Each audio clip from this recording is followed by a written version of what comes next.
Hi, I'm Fred. And I'm Sarah, a.k.a. the Paris Quiz Mistress. We're two friends addicted to trivia, and we're rewatching Alias. But this is not an Alias podcast. All right, Fred, we're into it now. Season 2, Episode 3, Cypher. All the plots thicken. Oh, it's thicker than pea soup out there. Let us have no ado whatsoever and get into your 60-second summary of Cypher before some trivia action. Go. So, Sydney, she does jog all the way to the CIA all the time. That's confirmed. They tell her there's a super camera that has to be stolen from Sri Lanka with Sark because he's the boss now. Dad goes to the shrink for some gaslighting advice, and the shrink is like, nope. And then Dad is, I don't know, into some weird stuff. There's so much flying. I think the carbon footprint of this episode is just all over the place. Sloan seems to be sad, even though he does the one who killed the wife. There's a lot of roses. I really like the red suit that she gets into Sydney to go and defuse the thing in the rocket. And then they go to an ice cavern, 20 square miles of frozen tundrosity, and then they're under the ice.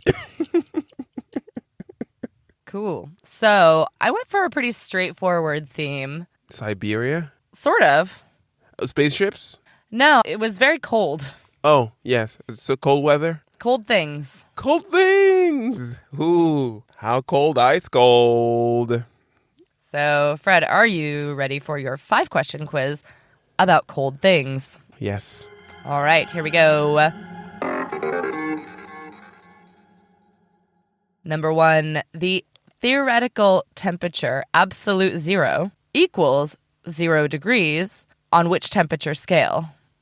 So you're asking me to go back to my physics class from high school. Thank you very much. I believe it's Mr. K. Mr. K himself, Mr. Kelvin, the Kelvin scale. Yes. And actually, so I think for super nerds out there who are yelling at me, you don't actually say degrees Kelvin. You just say 0 Kelvin or... Oh, I think that's true. Yeah, you don't put the little circle. Yeah. Yeah. No, there's no degrees. Yeah. A Kelvin unit is equal to degrees Celsius, but it's just scaled differently. Whereas like Fahrenheit and Celsius is different. It's not 1-to-1. No, it's not 1-to-1. But Kelvin is, I think it's 1-to-1, isn't it? Yeah, I believe so. Mm-hmm. But not a degree. No. Not a degree. So don't at me. No, it doesn't have a degree in physics. We don't. Not even a little bit. Number 2. In 1972, there was an aviation disaster involving a charter flight with 45 passengers and crew, including a whole rugby team. 16 survivors were rescued after 72 days of extreme cold at an elevation of 3,570 meters. In which mountain range did this disaster occur? Okay, so in my head, I was thinking South America. I was thinking, oh, what's the country? Is it Uruguay? Is it Chile? Something like that. So I'm going to go for the Andes. Yep. Is that good? It was the Andes, yep. Okay. The accident and the subsequent survival became known as the Andes Flight Disaster or the Miracle of the Andes or Milagro de los Andes. Milagro de los Andes. Ooh. So that makes it sound almost sexy when it's horrible. Yeah, not good. Cannibalism. Yeah. We love a cannibalism story. I remember this mostly because of the film Alive. Oh, I was about to say, I have not seen a movie about it, but I've heard of it. Apparently the rescue efforts, they gave up after 8 days. Wow. Just like, oh, well. They're like, what are you going to do? Try more? But yeah, crazy story. What was that, the 70s? That was in the 70s, yeah. Would not want that to happen to me. Not in the 70s, because apparently 8 days was all they could do back then. It was a pilot error. Just flew into some mountains. Just flew. I think it was one of those, it almost sounds cartoonish, where I think he just flew between 2 peaks and the wings flew off. Like misjudged. Yeah, like whoopsie. Yeah. We're going down, folks. Anyways, we're going down. Very, very cold. Next, cold question. Just kind of an open answer. I want to Okay. know if you could explain to me the difference between cryonics and cryogenics. I'm pretty sure the difference is GE to start with. Ahaha. Is it about if the frozen thing is alive or not? No. No. Okay. Are those two means of preservation? No. No. Okay.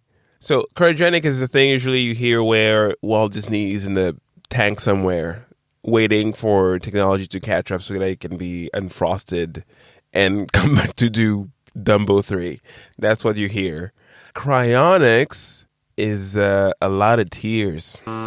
No. Am I anywhere close to anything? So this was something I always mixed up. When I was testing this question, my tester was like, is cryonics just the head? Which I thought was brilliant. No, so No. cryogenics is a discipline in physics about the production and behavior of materials at very low temperatures. Okay. It's a scientific field. Cryogenics. Cryogenics. Uh-huh.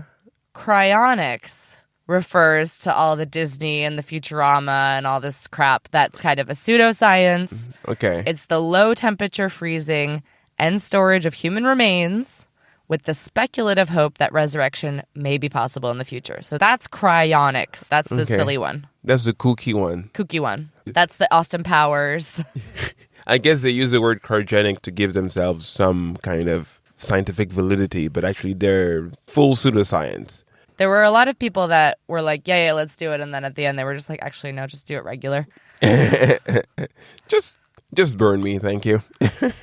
I think there's like between 500 and 1,000 Actual people? frozen people, something like that. I mean, you're dead. You might as well. It's very expensive. Yeah, I mean, you're dead. Again, you're not using the money. Yeah, but shouldn't you use the energy for this low temperature storage for like the rest of humanity? Seems very selfish.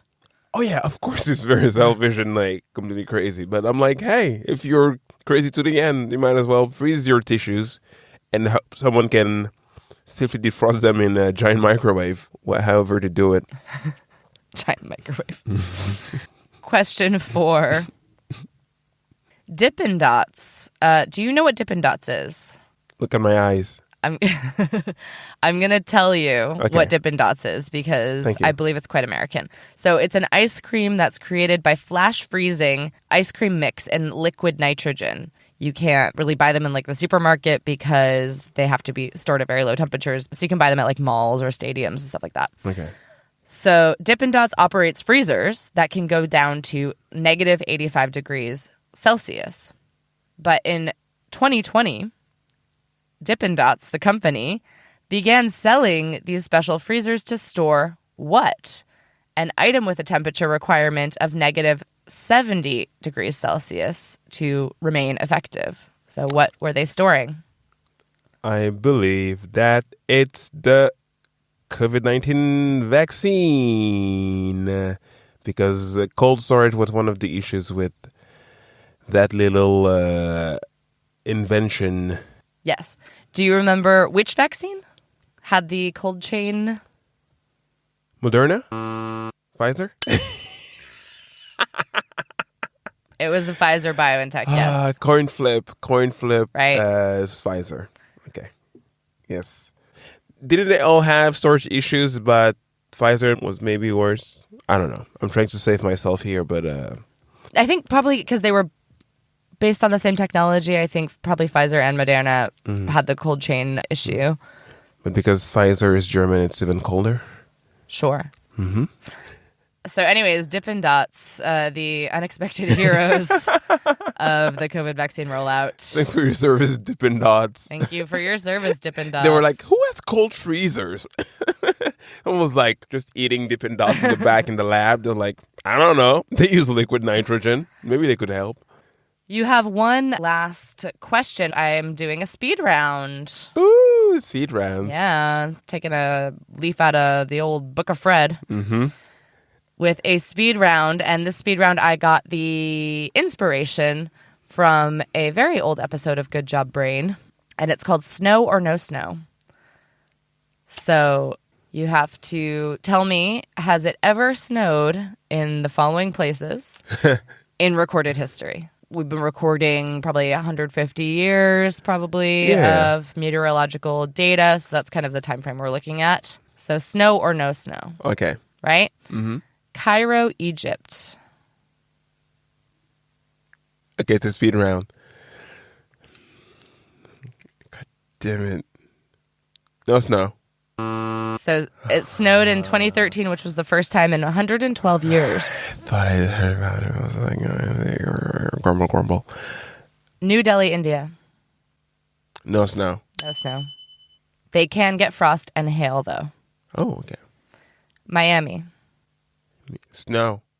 Yep, in 1977. Once in 77. Yeah. The hottest place on Earth, Death Valley, California, USA. Snow at night? Yes, correct. It snowed half an inch in 1922 Okay. in Death Valley. Honolulu, Hawaii. No snow. No, correct. Fiji. Are they a little lower? I'll say no snow. No snow. Okay. And last one, Palermo, Sicily. Yeah, snow. Yep, it snowed about a dozen times since 1945. So not very often, but they have had it. Yeah, I would assume so. They're Okay. So Cairo. Mm-hmm. That was snow or no snow. Nice quiz.